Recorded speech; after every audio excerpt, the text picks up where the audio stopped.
कहते हैं कुछ अगर मन में करने का, कुछ हटके करने का जज्बा हो तो किया जा सकता है। ऐसा ही हनुमानगढ़ की एसपी प्रीति जैन के साथ है। प्रीति जैन हमारे साथ मौजूद है। अभी उन्हें डीजीपी डिस्क अवार्ड से भी नवाजा गया है। पहले तो आपको प्रीति जैन जी, आपको बधाई हो। दूसरा, हम आपसे जानना चाहते हैं भी ये नवाचार, हालांकि आईपीएस की एक ड्यूटी बहुत कठिन होती है, लेकिन उसके दौरान आपको अलग विचारों से भी सोचना पड़ा भी ठीक है, इससे इतना बेहतर किया जा सकता है। ये प्रेरणा कहाँ से मिली आपको? एसपी हनुमानगढ़ से पहले मैं SP community policing police headquarter Jaipur में पदस्थापित थी। जो कम्युनिटी पुलिसिंग का बेसिक कंसेप्ट है कि लोगों के साथ किस प्रकार से बेहतर तालमेल और समन्वय स्थापित किया जाए ताकि पुलिसिंग को और मजबूत किया जा सके। तो इसी विचारधारा को जब इसको सीएलजी ग्रुप्स बने हुए हैं जैसे हमारे, तो देखा गया कि महिलाओं का पार्टिसिपेशन इसमें कंपैरेटिवली काफ़ी लो रहता है। हालांकि सदस्य बनाई गई हैं महिलाएं, लेकिन उतना पार्टिसिपेशन नहीं हो पाता है। तो जब इस विचार को पहली बार इसको ऑब्जर्व किया तो ये देखा गया कि किस तरह से इसको बढ़ा सकते हैं। फिर इसी से रिलेटेड कई सारी घटनाएं इस तरह की पूरे प्रदेश में जिनमें महिलाओं के साथ कोई अत्याचार हो रहे हैं या, तो इनको देखते हुए लाएगा कि कोई एक ऐसा फोरम, ऐसी चीज़ तैयार की जाए जिसमें महिलाएं पुलिस के साथ खुलकर बातचीत कर सकें, प्लस अपनी बात कोई घटना होने से पहले भी डे टू डे वर्किंग में अपनी बात रख सकें। जैसे कि कोई स्कूल कॉलेज है तो वहाँ पुलिस की गश्त चाहिए, या महिलाएं महसूस करती हैं कि उनके एरिया के आसपास इस जगह पर पुलिस को गश्त बढ़ानी चाहिए, या हमें इस तरह की दिक्कतें आती हैं सुरक्षा से संबंधित, तो पुलिस को हमारे उस क्षेत्र में काम करना चाहिए।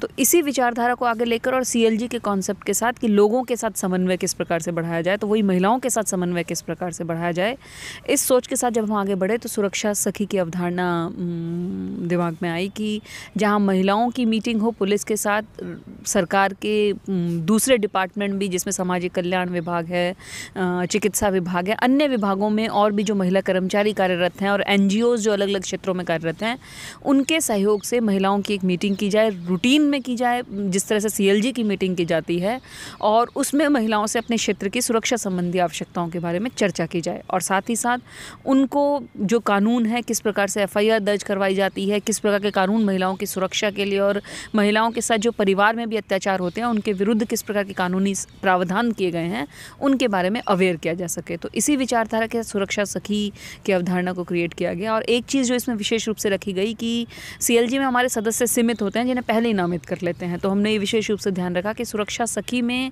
ओपन मेंबरशिप रखी जाए। कोई भी महिला, कोई भी बच्ची जो कि पर्टिकुलर एज ग्रुप में है वो आकर अपनी बात बता सकती है, और ऐसा नहीं है कि सिर्फ वही हमेशा के लिए मेंबर होंगी। वो बिजी हैं, वो नहीं आना चाहती हैं, कोई और महिलाएं आके अपनी बात रखना चाहती हैं तो मीटिंग में आकर अपनी बात रखेंगी। और साथ ही साथ सुरक्षा सखी की मीटिंग थाने से बाहर निकलकर, थाने में भी आयोजित हो सकती है, और थाने से बाहर निकलकर किसी स्कूल में, कॉलेज में, कहीं कम्युनिटी हॉल में, पंचायत भवन में, इस प्रकार के सार्वजनिक स्थानों पर की जाए जहाँ महिलाओं का जुड़ाव पुलिस के साथ ज़्यादा हो सके। ज़िले का लगभग आपने देखा होगा, ज़िले में लगभग आईपीएस हुआ आईएएस ज़्यादा दिन नहीं टिक पाते, लेकिन आपने लंबे समय, 1 साल का लगभग आपको जनवरी में हो जाएगा, आपने 1 साल तक इस ज़िले को बहुत समझने का प्रयास किया, क्योंकि हनुमानगढ़ की ये विडंबना रही है कि हनुमानगढ़ में जब समझने का समय आता है तब तक बदली हो चुकी होती है, लेकिन आपने समझने का प्रयास किया। आपको क्या लगा हनुमानगढ़ में अभी क्या कुछ और बदलने की आवश्यकता है पुलिसिया तंत्र में, या फिर अपने चीज़ों में क्या सुधार किया जा सकता है? ज़िला हनुमानगढ़ यदि हम लोकल दृष्टि से देखें तो ज़रूर ये लगता है कि कई तरह की समस्याएं, पर यदि पूरे राजस्थान के परिप्रेक्ष्य में देखें तो कंपैरेटिवली एक बहुत ही शांत और अच्छे लोग हैं यहाँ पे। कल्चर अच्छी है, लोग एक दूसरे से मिलना जुलना पसंद करते हैं। तो ओवरऑल तो ऐसा कुछ विशेष नहीं है जो कानून व्यवस्था की दृष्टि से ज़्यादा प्रभावित करता हो, लेकिन हाँ, क्योंकि सीमावर्ती ज़िला है, विशेष प्रकार की परिस्थितियाँ प्रारंभ से नहीं है, जिसकी वजह से नशे का प्रचार प्रसार इस क्षेत्र में काफ़ी, और विशेष रूप से युवा वर्ग में जो आज के टाइम में मेडिकेटेड ड्रग्स, चिट्टा, स्मैक, इस टाइप की चीज़ें जो कंज्यूम करने की प्रवृत्ति, ये काफ़ी बड़ी है।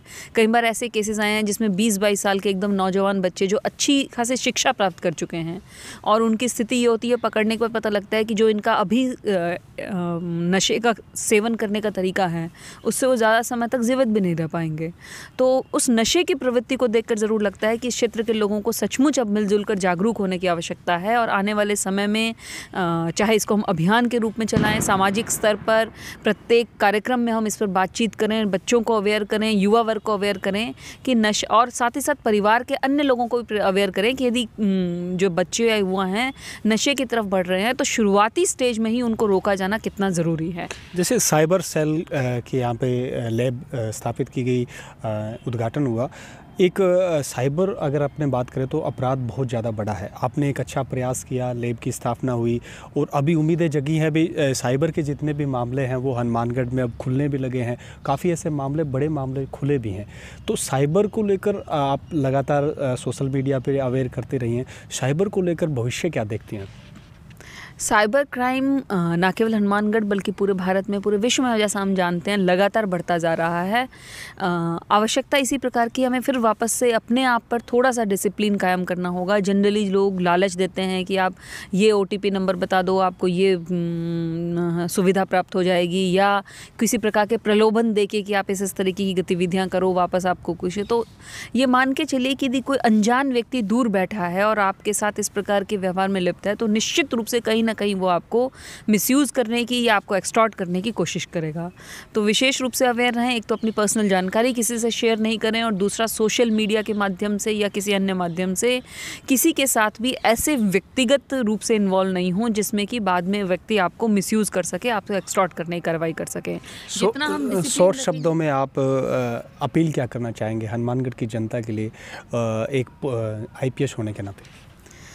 मेरी सबसे बड़ी अपील तो ये रहेगी कि हमारे क्षेत्र में युवा वर्ग में जो नशे का प्रचलन है उसको रोकने के लिए हम सब मिलजुल कर अभियान के तौर पे, चाहे ऑपरेशन संजीवनी हो या कोई भी अन्य नाम से, मिलजुल कर आगे बढ़ें, इस पर सीरियसली सोचें और इस पर काम करें। साथ ही यदि कहीं भी आपको लगता है कि नशे की बेचने वाले लोग उपलब्ध हैं या अपराध इस तरह का कर रहे हैं तो उसकी पुलिस को जानकारी दें, ताकि पुलिस पुख्ता रूप से उन पर कार्रवाई करके इस पर लगाम लगा सकें। ये थी हमारे साथ SP प्रीति जैन, जिन्होंने साफ तौर पर कहा भी किस तरीके से उन्होंने हनुमानगढ़ के वातावरण को देखा, हनुमानगढ़ के पुलिसिया सिस्टम को देखा, यहाँ पर बढ़ते अपराध को देखा और उसके हिसाब से उन्होंने नवाचार किया। महिलाओं के लिए स्पेशल वो महिला IPS है और महिलाओं के लिए उन्होंने एक चीज़ देखी भी, यहाँ पर किस तरीके से महिलाएँ अपनी बात कहने में कतराती हैं, उसके लिए एक नवाचार किया। उसके बाद से महिलाएँ कहीं ना कहीं उनके साथ, पुलिस के साथ जुड़ना शुरू हुई है और साफ तौर पर खुलकर जो है महिलाएँ अपने खिलाफ हो रहे उत्पीड़न को बोलने लगी है।